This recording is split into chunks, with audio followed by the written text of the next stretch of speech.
Selamat siang, selamat datang di Temu Bincang Akurat.co, Berngobrol santai tapi penuh makna. Saya Rija Maulana, host Temu Bintang.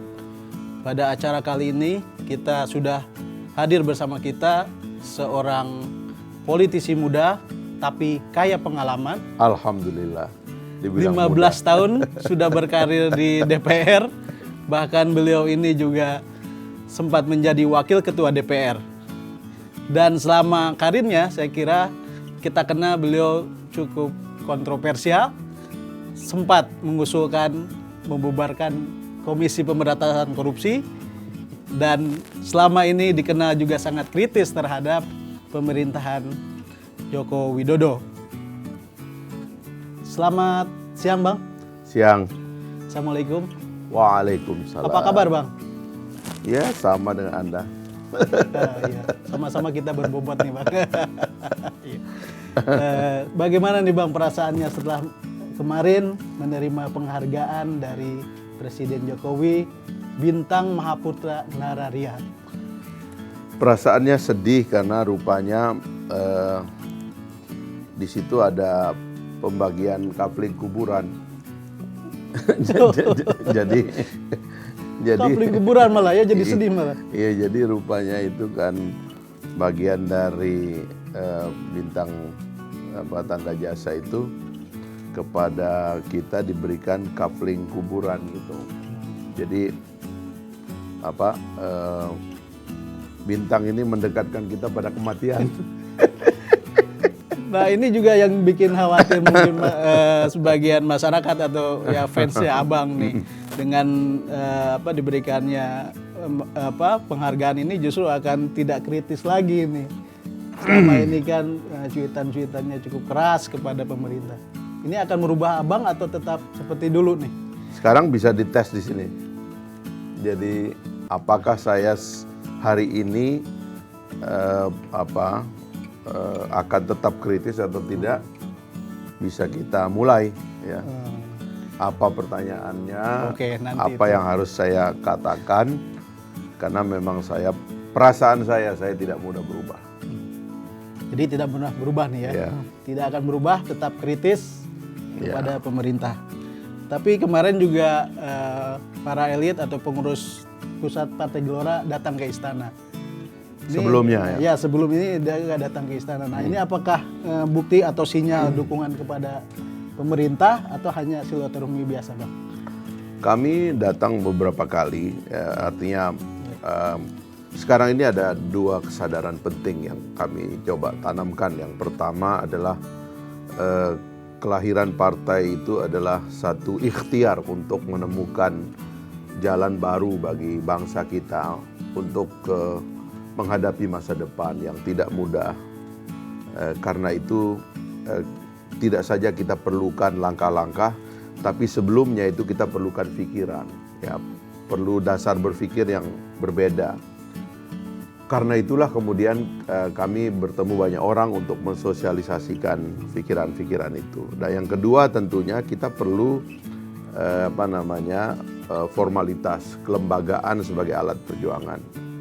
Nah, kami datang ke Presiden untuk memberitahu bahwa kita akan melangkah dalam pengertian bahwa sebagai kepala negara, karena ada posisi unik Presiden sekarang ini, yaitu dia ini adalah di periode terakhir, dia nggak akan maju lagi, dia nggak akan jadi kompetitor kita nanti kalau kita misalnya berkompetisi di Pilpres, dia nggak akan menjadi kompetitor. Juga dia tidak punya partai politik, pada dasarnya dia akan tidak menjadi pengurus partai politik atau pimpinan partai politik. Nah, karena itulah kita sampaikan dan mendapat sambutan yang baik dalam pengertian beliau sendiri merasa kita memerlukan pikiran-pikiran baru untuk mengelola bangsa ini ke depan gitu. Nah, itu sambungan dari diskusinya dengan beliau. Jadi kami mentradisikan kalau ketemu dengan para pejabat itu diskusinya intelektual, bukan diskusi kekuasaan. Karena kami menganggap bahwa defisit dalam politik kita sekarang adalah defisit pengetahuan. Terlalu banyak power negotiation tapi minim intellectual discourse gitu. Nah ini yang kami perlu perbanyak. Jadi diskusi intelektual ya. Ya. Waktu itu apa sebenarnya yang disampaikan oleh Presiden?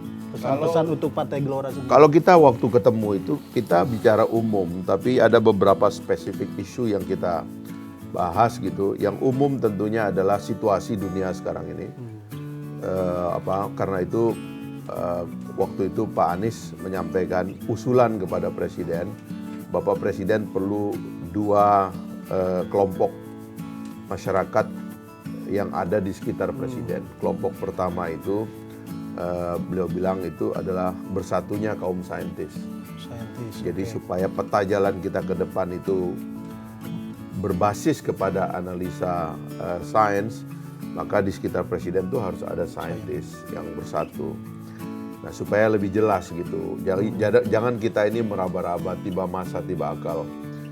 Nah yang kedua itu diusulkan perlu banyak ahli geopolitik. Karena dunia sekarang juga dipengaruhi oleh pertarungan diam-diam semacam perang dingin gitu. Tapi nampak vulgar karena bentuknya itu persaingan ekonomi gitu.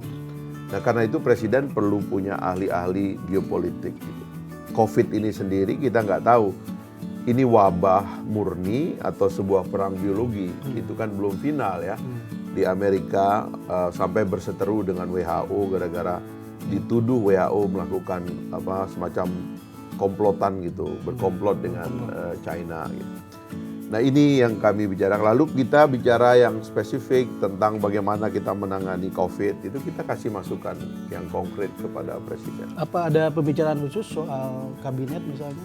Nah, atau bisik-bisik lah. Sekali lagi kami Partai Gelora ya mungkin ditawari. kami tidak mau menyentuh wilayah kekuasaan sekarang. Kami merasa kita perlu membangun tradisi berpikir, itu yang lebih penting. Political deal bagi partai baru tidak sehat.